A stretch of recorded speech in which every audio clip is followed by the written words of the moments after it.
Welcome to my 1 Minute to Wow video tutorial. This is Mary Fish with Stampin' Pretty and StampinPretty.com.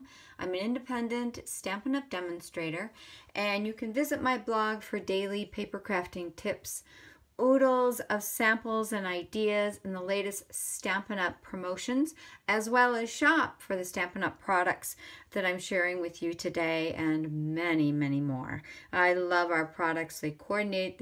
They're like the Real Simple magazine of paper crafting. So amazing to use and really work so I have more time to create and less time kind of trying to figure out what goes with what. The foundation of today's video is to talk to you a little bit about when you need to mass produce something and some of the shortcuts that I used. And I'm excited to share with you our new treat tubes. They'll be at least new in the 2017 holiday catalog. They're great for Halloween, but they also could be, you could use a different color jelly bean. I have tangerine jelly beans in here, but you could use different color jelly beans. You could use red for Valentine's Day. You could use red and green for Christmas. I mean, there's many, many possibilities for what you could tuck inside. And they don't have to be jelly beans either. They could be, you know, maybe a little some bath salts or something fun.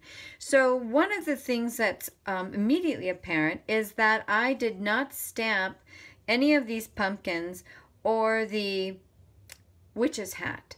I used the Stampin' Up! Spooky Night Designer Series paper, and the good news is that all those little pumpkins came from this Designer Series paper. I don't know if they all came from this particular piece, but it almost looks like Swiss cheese because there were so many possibilities. And I cropped them with the coordinating patterned pumpkins dies. You can see there's 1, 2, 3, 4 different ones that work with the Designer Series paper. And not necessarily just one with this. There's actually 2 that work with this and 2 that work with this. So you can look around on the Designer Series paper and find lots of wow. Here's the one that we're going to be working on together, and you can see that long skinny one gets cropped with this die from Patterned Pumpkins. We'll run it through the Big Shot. And I should also show you it runs with this die. So if you don't want a jack-o'-lantern, or you want the back of your pumpkin to have a back, you can go that direction. So lots of great possibilities. If you want to dial it down to feel less like a jack-o'-lantern and more like fall, you can certainly use the ones without the faces. And then for the witch's hat, there isn't a die, but it's very easy to snip with my paper snips. Look at that wardrobe of fun patterns and witch's hats. And I chose this one. I actually made 12 of these. The treat tubes come as a dozen, and I made all of them. And some of you will make many, many more treats for Halloween, but this is just about right for me, and I wanted some quick and easy ways to create them. So I cropped the pumpkin. I used this little web from Seasonal Tags dies. They have a bat and a web that you can use. One of my favorite new products in the 2017 holiday catalog are these little black rhinestones that I've used on each of these tags. And then I used a stamp set called, I'm going to just double check because these are new, Labels to Love, to create that outline. And I'm going to make one of those with you, so I won't go into a whole bunch of detail now. And then I did a fun little ribbon treatment that I will share with you as well. So very simple. And then this one obviously is the witch's hat. And then to save a little time, I stamped, let me get the right one, here we go. I stamped from the Spooky Cat stamp set, the Eat Your Own Risk.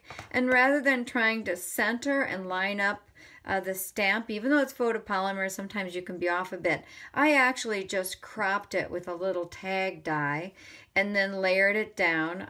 This particular tag die is from Wood Crate dies from Stampin' Up. They're also available and super cute. And it almost gives it a little raised look. And then of course I added the little black rhinestone. Here are 2 more that I used, the patterned pumpkins, the smallest and the medium.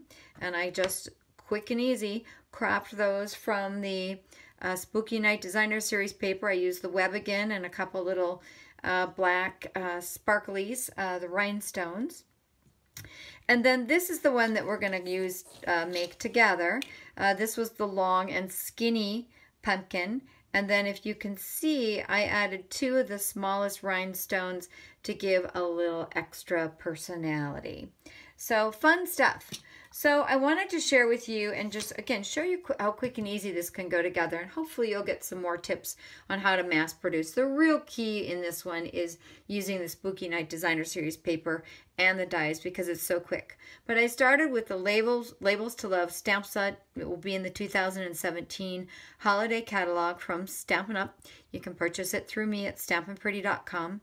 And it has a nice variety of options moving into the fall season and even around the corner to Valentine's Day. But I just opted to use this simple stamp, which is a border. Oh, a little kitty hair there. And we have a new everyday label punch that coordinates with those stamps. So I'm just going to line it up. I love this punch. It's super, super cute and really, really versatile. And I'm going to do my best to lean in here and line it up as best I can from a distance. There we go. And then I'm going to use my little 1/8 circle punch to pop in a hole right in that little center part.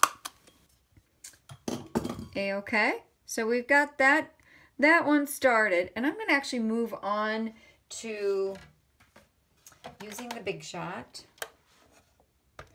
and then grabbing this fun pumpkin paper that I shared with you before. And a couple tips for you. As I said, I could either crop this one or this one with this die from Patterned Pumpkins. But I'm going to use the fun face. I hope it's still on here for you.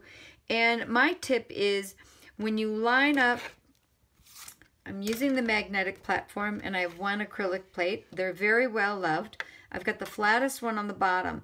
And then sometimes with smaller dies, because there are magnets that go like this, and sometimes they can scoot a little around on you a little bit, which makes me crazy. But in any event, if you go near the middle, you will grab one of the dies, and it will be in, one of the magnets. You'll be close to a magnet. And then you just layer this on top. Hold it tight, crank it through. I love my magnetic platform and my trusty Big Shot. And I want to share with you just how easy that was. And don't forget, you've got all these other cuties that you can crop and play with. And so here's what we came up with. Super quick, super easy. And I'm looking around, and I am going to grab a couple Stampin' Dimensionals to give our jack-o'-lantern a little bit of 3D and looks so cool. And oh, I've got one more thing I want to do. I'm going to grab that 1/8 inch punch again, and I am going to actually crop the top of this. I shouldn't have put those dimensionals on first, but hey, we can roll with that. It worked just fine. I just worked around them. And then I'm going to line that up on my little circle. Okay? Then I'm going to take some of our solid baker's twine and this yummy, yummy, yummy mini, super shiny and cool sequin trim. This is the black that I think is just so, so neat. And then I've got some of the baker's twine, and I am going to grab one of these ready to go. Now, if you really wanted to save time, you could just add the ribbon and just pop it on here with a glue dot, okay? But I'm going to actually wrap it around, which is a little more futzy, but I think it looks good, so I'm just going to roll with that. Okay, and then I'm just going to tie it just once.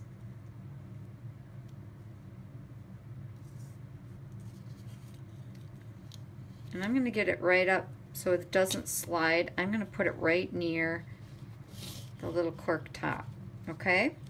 Then I'm going to take this, and there is a right and a, I guess sort of kind of, a wrong side. I like to use the shiniest side face up, and I'm just making just a little tiny loop and pressing it down and holding it, okay? And then I'm just keeping it in the middle here. I might have to zhuzh it a little at the end, but you get the idea.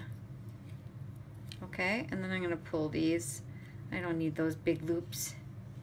I don't need those big loops. Okay. Let's just futz with it a little bit, kind of bring it around. You can always manipulate things a little bit later, which is a saving grace. And then I'm going to use my big scissors. We don't sell these anymore. Oh my gosh, I love my craft scissors, and I just use them only for ribbon. And that's fine. You don't need to have these even. As a matter of fact, it's Halloween. I think a little bit of unevenness is cool. And then here are the black rhinestone jewels. Don't think of these just for Halloween. You could do a classic, absolutely classic Christmas or winter holiday card using metallics or black and red or black and olive. And then you turn the corner into the new year, and you can use it for New Year's cards as well as Valentine's Day. Red and black couldn't be more classic and beautiful. And I like to store these. Stampin' Up! Sells our DVD-sized cases that we store the clear mount and the photopolymer stamps in. They make them available to buy in packs of 4 empty. And so I like to keep my rhinestones and many of my embellishments in these. I labeled the back side, and then I just almost treat them like a little book. Really, really easy. And then, so my last little touches, I'm going to just touch up his eyes. I like to use my snips because it just helps me control right where I'm putting these. And it also helps so that I don't leave the little sticky guy behind. So, very quick and easy. So this is the one we made together. Isn't that super cute? And then these were the other ideas where, again, I used the rhinestones on all of them, and each one of the main characters, the pumpkins and the witch's hat, were done using the Spooky Nights Designer Series paper. So there you have it. I hope you learned something exciting and new today. I love these treat tubes. They're great for year-round. You can purchase them starting September 1st of 2017. Please leave me any questions or comments on YouTube or visit my blog. You can comment there as well. I'm happy to answer your questions, and I will do so promptly. And as I said at the very beginning, you can shop for Stampin' Up! Products online on my blog, as well as get daily tips and inspiration. Thank you, and bye-bye.